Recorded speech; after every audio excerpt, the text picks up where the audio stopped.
ម្ដេចអូនហ៊ានឆ្លើយភ្លាមបងអើយខ្មាំងគេពេលដងទំនេរសពថ្ងៃគ្មានទេគូស្នេហ៍សង្សារអូនជាស្រីខ្មែរនៅនិតថិតថែព្រមចា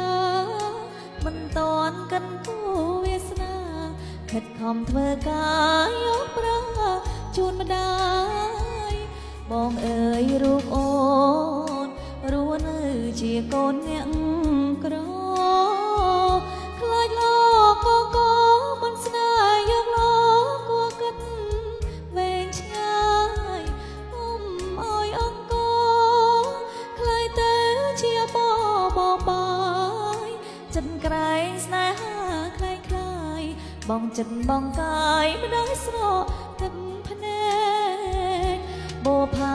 បក